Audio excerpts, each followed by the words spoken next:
Bienvenue pour ce nouvel épisode de la Minute Agile. Aujourd'hui, on va continuer la lecture du Scrum Guide. Donc pour ceux qui suivent cette chaîne YouTube, vous savez que c'est déjà l'épisode 3. Donc n'hésitez pas à aller voir l'épisode 1 et l'épisode 2. Il y a de nombreuses choses, de nombreuses interprétations du Scrum Guide. Et si jamais vous n'avez pas lu le Scrum Guide, c'est le moment de l'écouter.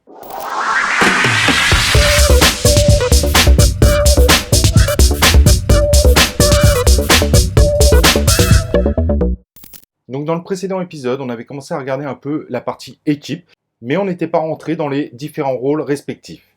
Ces rôles qui, je rappelle, sont le Product Owner, l'équipe de développement et le Scrum Master. Et du coup, c'est ce qu'on va voir tout de suite. Petit hackage de la vidéo. Si vous voulez nous soutenir, cliquez sur l'icône like si vous aimez cette vidéo. Inscrivez-vous sur notre chaîne YouTube et cliquez sur l'icône de notification. Je compte sur vous, ou attendez-vous à recevoir mon appel. Le Product Owner. Le Product Owner est responsable de maximiser la valeur du produit résultant du travail de l'équipe de développement. La façon de jouer ce rôle peut varier grandement selon les organisations, les équipes Scrum et les individus. Le Product Owner est le seul responsable de la gestion du backlog produit. La gestion du backlog produit comprend l'expression claire des éléments du backlog produit, l'ordonnancement des éléments dans le backlog produit pour mieux réaliser les objectifs et les missions, l'optimisation de la valeur du travail effectué par l'équipe de développement, l'assurance que le backlog produit est visible, transparent et clair pour tous et montre sur quoi l'équipe de développement travaillera prochainement, et l'assurance que l'équipe de développement comprend adéquatement les éléments du backlog produit. Le Product Owner peut lui-même accomplir les tâches susmentionnées ou les déléguer à l'équipe de développement. Toutefois, le Product Owner en demeure responsable. Ça, c'est un élément très important. Du coup, ça veut dire que même si le Product Owner est responsable du backlog ou des items qui sont inclus dans le backlog, pour autant, ce n'est pas forcément lui qui les écrit. Ça, c'est essentiel à comprendre. Donc, le fait de mettre un business analyst dans l'équipe de développement, et je dis bien dans l'équipe de développement, n'est absolument pas anti-Scrum. On va juste privilégier de dire que c'est une personne de l'équipe de développement team qui a des compétences de business analyst, et pas dire c'est le business analyst. Ça, vous le verrez après dans la partie development team. Une équipe de développement qui écrit des items peut-être un peu plus techniques, il n'y a aucun problème. Un membre de l'équipe de développement qui écrit aussi des user stories, si vous utilisez les user stories, le Scrum ne vous interdit absolument pas de le faire. La seule différence, c'est qu'à la fin, le responsable des items et de la priorisation de ceux-ci est bien le Product Owner. Autre élément important, le Product Owner est responsable du backlog produit, il n'est pas responsable du produit à délivrer. Ça, c'est essentiel. N'hésitez pas d'ailleurs à aller voir notre vidéo sur le sujet, c'est essentiel à comprendre. Le Product Owner n'est pas un chef de produit ou un chef de projet fonctionnel ou un AMOA. Il écrit les specs, les donne à l'équipe de développement. Après, ce qui est délivré n'est plus de sa responsabilité. En effet, c'est ce qui fait vraiment la différence entre un chef de projet et cette notion de Product Owner. Et clairement, cette notion est souvent très mal comprise parce que souvent, c'est le Product Owner qui teste les user stories pour s'assurer qu'elles soient bonnes et afin de les valider et de les mettre en donne. C'est une erreur, c'est à l'équipe de développement de valider elle-même ses propres user stories, ou des items techniques, ou d'autres types d'items. Le Product Owner est une personne et non un comité. Le Product Owner peut représenter les désirs d'un comité dans le backlog produit, mais ceux qui veulent changer la priorité d'un élément du backlog produit doivent consulter le Product Owner. Alors cette partie est aussi importante, en effet, le Product Owner est le seul responsable du backlog produit. Donc évidemment, il peut y avoir des personnes extérieures ayant envie de changer certains éléments du backlog produit, c'est tout à fait normal, mais pour réaliser cela, ils doivent passer par le Product Owner. Pareil, l'équipe de développement parfois peut avoir besoin de créer de nouveaux items qui n'étaient pas prévus par le Product Owner. Il n'y a pas de problème, mais en revanche, toujours la même chose, ils doivent passer par le Product Owner, c'est lui qui est responsable du backlog produit. Afin que le Product Owner réussisse dans sa démarche, toute l'organisation doit respecter ses décisions. Les décisions du Product Owner sont visibles dans le contenu et l'ordonnancement du backlog produit.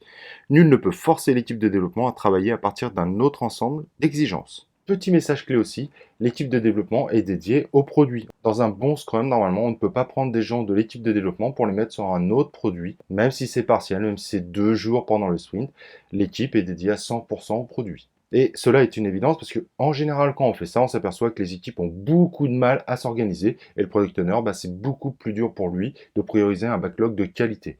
Quand on a des équipes qui parfois partent à droite et à gauche, c'est très compliqué pour un Product Owner d'être capable de faire de la prédictibilité. Et l'autre notion essentielle de cette petite phrase, un Product Owner, il est vraiment responsable et seul responsable. Donc, Le mot préféré d'un product owner, normalement, c'est non. Il doit être capable de savoir dire non. Si un product owner peut être influencé, il faut qu'il soit capable de prendre les décisions par lui-même. L'équipe de développement. L'équipe de développement se compose de professionnels qui fournissent un incrément fini potentiellement publiable à la fin de chaque sprint. Un incrément fini est requis à la revue de sprint. Seuls les membres de l'équipe de développement créent l'incrément. Alors ici, pareil, deux notions intéressantes. À la fin de chaque sprint, tout ce qu'on aura mis en donne est potentiellement publiable. Ça veut dire que ce n'est pas une obligation. Il est toujours mieux de publier sur un environnement stable pour s'assurer que tout fonctionne bien. C'est quand même un outil important pour l'équipe de développement d'être capable de tester sur un environnement stable, mais il n'est pas obligatoire que ce qu'on a réalisé pendant le sprint parte en production. Cela va dépendre de la stratégie du product owner, voire de la stratégie de l'entreprise. Autre élément important, on parlait de l'autonomie des équipes. Là, cet aspect-là est encore renforcé. Seule l'équipe de développement crée l'incrément. Donc, s'il y a des éléments extérieurs qui peuvent participer parce qu'ils ont des compétences, on va les inclure dans l'équipe Scrum. Cette phrase est très importante parce qu'en fait, elle essaye de faire comprendre aux gens qu'il vaut mieux éviter les profils transverses. Bien évidemment, il y a beaucoup d'entreprises qui vont le faire pour certains profils, mais il est fortement, fortement conseillé et même prescrit par Scrum d'avoir toutes les compétences nécessaires au sein de l'équipe de développement pour être capable de créer le produit à réaliser. Les équipes de développement sont structurées et habilitées par l'organisation à s'organiser et gérer leur propre travail. La synergie résultante optimise l'efficience et l'efficacité globale de l'équipe de développement. Les équipes de développement ont les caractéristiques suivantes. Elles sont auto-organisées. Nul, pas même le Scrum Master, n'indique à l'équipe de développement comment transformer les éléments du backlog produit en incréments de fonctionnalités potentiellement publiables. Elles sont pluridisciplinaires avec toutes les compétences nécessaires en tant qu'équipe pour créer un incrément produit. Scrum ne reconnaît aucun titre aux membres de l'équipe de développement indépendamment du travail effectué par une personne. Scrum ne reconnaît pas d'équipe au sein de l'équipe de développement indépendamment des domaines qui doivent être couverts tels que l'exécution des tests, l'architecture, la gestion opérationnelle ou l'analyse fonctionnelle. Les membres de l'équipe de développement peuvent détenir individuellement des compétences et des centres d'intérêt spécifiques, mais c'est l'équipe de développement dans son ensemble qui est tenue responsable. Ce passage montre énormément de choses très intéressantes et essentielles. Je me rappelle d'une légende urbaine que j'ai entendue plusieurs fois de dire les membres de l'équipe de développement doivent être ultra pluridisciplinaires. C'est complètement faux. Scrum ne prescrit absolument pas ça. Et vous avez vu, il y a une des phrases qui est claire là-dessus. Il y a des membres qui peuvent parfaitement avoir des compétences uniques. Tous les membres ne peuvent pas avoir toutes les compétences. Ce qui compte en revanche, c'est que la responsabilité, quand il y a des choix à prendre, des décisions à faire, c'est l'ensemble de l'équipe qui le fait et pas forcément celui qui a la compétence seul. Mais Scrum ne prescrit absolument pas d'avoir des membres qui sont pluridisciplinaires et qui savent tout faire. La pluridisciplinarité est au niveau de l'équipe dans son ensemble et pas de membres de l'équipe. Très important également, et c'est important de le souligner, l'équipe de développement est autonome. Il n'y a personne qui va dire à l'équipe de développement comment réaliser son produit.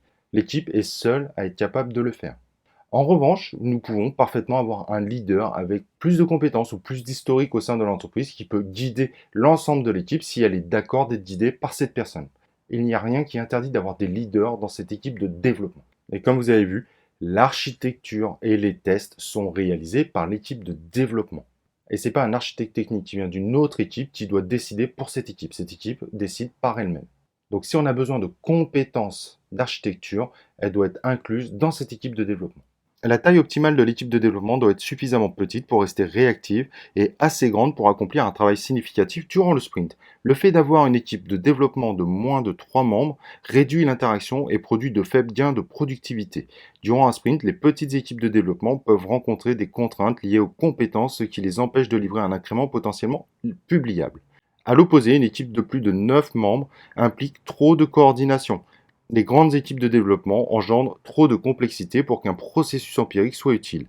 Les rôles de Product Owner et Scrum Master ne sont pas inclus dans l'équipe de développement, à moins qu'ils aient également des tâches dans le backlog sprint. Voilà, ce qu'il faut retenir de cette partie, c'est qu'une équipe de développement, en gros, c'est entre 3 et 9 membres. En dessous de 3, on va dire que le Scrum est déjà peut-être plus adapté à la situation, et au-dessus de 9, ça devient un peu trop compliqué pour les différentes interactions. Quand on dit 9, c'est pas juste des développeurs, c'est les membres de l'équipe de développement. C'est très différent. Il est vraiment essentiel de bien comprendre que développement veut dire en réalité réalisation et pas équipe de développeurs. Alors on dit toujours que le Scrum Master et le Product Owner ne font pas partie de l'équipe de développement, mais vous avez vu, il y a une petite subtilité, la dernière phrase qui dit que c'est potentiellement possible. Et ça, il faut bien le retenir.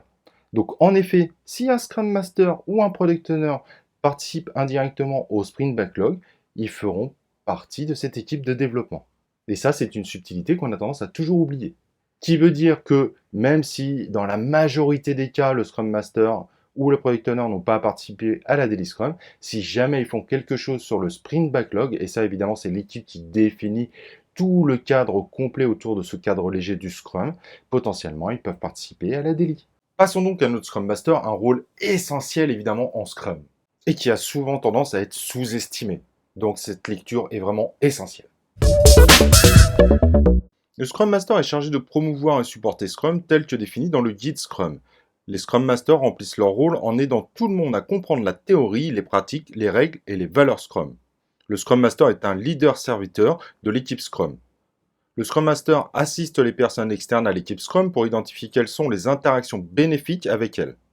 Le Scrum Master aide tout le monde à adapter leur interaction avec l'équipe Scrum pour maximiser la valeur créée par cette équipe. Donc première notion importante, mais qui est plutôt bien comprise dans son ensemble, le Scrum Master est le guide du Scrum. Notion très importante, le Scrum Master est donc un coach Scrum. Il est là pour aider les équipes à bien comprendre la théorie sur le Scrum, comment on le met en place, qu'est-ce qui sont les attendus du Scrum, mais il est aussi un peu le gardien de ce framework. Donc les auteurs du Scrum ont aussi rajouté que le Scrum Master est le servant leader de l'équipe.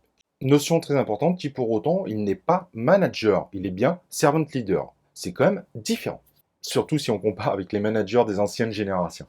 Dernière notion importante qu'on peut dégager aussi de ces lignes, le Scrum Master n'est pas seulement au service de cette équipe Scrum, mais il est également au service de l'organisation, surtout celle qui est en interaction avec cette équipe. Donc ça c'est important, il va vraiment créer ces fameuses interactions qui sont nécessaires pour avoir un meilleur fonctionnement global de cette équipe. Le Scrum Master au service du Product Owner. Le Scrum Master sert le Product Owner de plusieurs façons, y compris s'assurer que les objectifs, le périmètre et le domaine du produit sont compris par tous les membres de l'équipe Scrum de la meilleure façon possible. Trouver des techniques pour une gestion efficace du backlog produit. Aider l'équipe Scrum à comprendre le besoin de clarté et concision des éléments du backlog produit. Comprendre la planification de produits dans un contexte empirique. S'assurer que le Product Owner sait comment organiser le backlog produit pour maximiser la valeur. Comprendre et mettre en œuvre l'agilité et faciliter les événements Scrum en cas de demande ou de nécessité. Donc vous voyez, c'est assez intéressant parce qu'au final, le Scrum Master, il est censé avoir quand même un certain nombre de connaissances et il doit être capable d'adopter le contexte dans lequel l'équipe est. Et ça, c'est important. C'est d'autant plus important qu'à la fin, il rappelle que le Scrum Master n'est pas l'animateur des cérémonies. Il peut aider à l'animation, mais pour autant, il n'aidera à l'animation qu'en cas de demande. Un autre point essentiel d'ailleurs qui est souligné dans ces lignes, il sera garant que le Product Owner soit en capacité de gérer son backlog et le fera de façon optimisée. En revanche, une petite interprétation qui est possible, ça ne veut pas forcément dire qu'il a les connaissances, ce n'est pas écrit.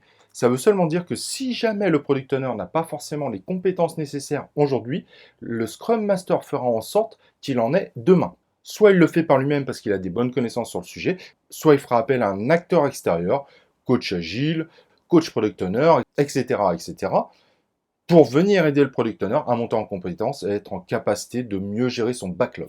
En revanche, le Scrum lui impose de faire de la veille technique de façon à trouver les meilleures techniques pour gérer le backlog. Donc on peut quand même supposer qu'il a un minimum de connaissances et que lui-même va monter en compétences en allant chercher le nécessaire pour que le backlog soit adapté au contexte et que le Product Owner lui-même ait les meilleures techniques pour gérer son backlog. Bien évidemment, ce n'est pas forcément dit ici, mais il ne faut pas hésiter à expérimenter des choses. Le Scrum Master au service de l'équipe de développement. Le Scrum Master sert l'équipe de développement de plusieurs façons, y compris coacher l'équipe de développement en matière d'auto-organisation et de pluridisciplinarité, aider l'équipe de développement à créer des produits de grande valeur, supprimer les obstacles à la progression de l'équipe de développement, faciliter les événements Scrum en cas de demande ou de nécessité, et coacher l'équipe de développement dans des environnements organisationnels où Scrum n'est pas encore complètement adopté et compris. Donc les deux points qu'on peut mettre là, qui confirment un peu ce qu'on disait juste avant, le Scrum Master est un véritable coach et il va coacher l'équipe de développement pour avoir un Scrum de meilleure qualité, une meilleure organisation et d'être en meilleure capacité de livrer des produits de qualité. Un dernier point intéressant sur ces lignes. On dit souvent que le Scrum Master doit s'effacer au fur et à mesure parce que les équipes montent en compétences, elles sont de plus en plus autonomes, mais d'un côté, il a des rôles qui sont indispensables au fonctionnement de Scrum. Supprimer les obstacles. Donc là-dessus, on pourra avoir des interprétations différentes, c'est pas forcément évident. Certains vont dire que le Scrum Master est censé s'effacer peu à peu et de disparaître de cette équipe Scrum, et d'autres vont considérer, avec cette phrase justement, que le Scrum Master est indispensable tout le temps et pas seulement au début du produit. Et à la vue de tout ce que écrit le Scrum Guide, j'avoue que la deuxième interprétation a plus de chances d'être la vraie. Et n'a pas lieu d'être temporaire sur le temps. Le Scrum Master au service de l'organisation. Le Scrum Master sert l'organisation de plusieurs façons, y compris accompagner l'organisation dans son adoption de Scrum, planifier les implémentations de Scrum au sein de l'organisation, aider les employés et les parties prenantes à comprendre et adopter Scrum ainsi que les développements empiriques de produits, provoquer les changements qui augmentent la productivité de l'équipe Scrum et collaborer avec d'autres Scrum Masters pour accroître l'efficacité de l'application du Scrum au sein de l'organisation. En effet, c'est comme l'interprétation qu'on a fait tout à l'heure. Le Scrum Master ne travaille pas qu'au sein de l'équipe, mais travaille également avec l'organisation et surtout les parties d'organisation qui sont liées à lui. Et ça va même plus loin et ça va encore plus loin parce que le Scrum Guide explique que l'ensemble des Scrum Masters doivent travailler ensemble. Donc indirectement de créer une communauté Scrum Master. Et en général, ces communautés Scrum Master vont évangéliser sur la mise en place du Scrum. Et évidemment, quand on a des Scrum Masters qui sont très agilistes dans l'âme, ils vont même évangéliser évidemment sur l'agilité. Donc au final, cette lecture est quand même assez intéressante parce que il y a beaucoup d'interprétations qui sont faites et malgré tout, le Scrum Guide est plutôt bien écrit et les interprétations qu'on peut en avoir sont quand même assez limitées. Avouez qu'il est quand même fortement intéressant de bien lire le Scrum Guide, de bien l'interpréter. Et le fait de ne pas le faire, c'est souvent justement l'un des problèmes qu'on voit souvent dans les équipes, c'est qu'ils font un Scrum qui n'est pas vraiment agile, voire qui n'est pas vraiment Scrum. N'hésitez pas d'ailleurs à aller voir un peu dans la chaîne YouTube, il y a différents Scrum bots qu'on voit régulièrement autour du Scrum et qui ne respectent pas du tout le Scrum Guide au final. Alors certains vont dire, oui, mais bon, le Scrum Guide, on n'est pas obligé de le respecter à 100%, c'est bien beau de faire du by the book, mais il faut s'adapter au contexte. C'est pas totalement faux, mais parfois les Scrum bots, le problème c'est que ça amène ce Scrum à être anti-agile. Et là, ça pose des questions. Voilà, j'espère que ce troisième épisode sur la lecture du Scrum Guide et interprétation vous a plu. J'espère que vous avez appris encore de nouvelles choses, que vous avez découvert des choses que vous n'attendiez pas de découvrir. Si jamais vous avez des questions ou d'autres interprétations que j'aurais pu louper, n'hésitez pas à utiliser les commentaires pour partager avec l'ensemble de la communauté. C'est un véritable plaisir de partager avec vous, mais c'est aussi un véritable plaisir que vous partagiez entre vous. Et moi, ce que je vous propose, bien évidemment, c'est qu'on se retrouve dans un prochain épisode de la Minute Agile et également dans un épisode 4 du Scrum Guide, car sa lecture et ses interprétations sont vraiment ultra intéressantes. Donc rendez-vous dans le prochain épisode de la Minute Agile.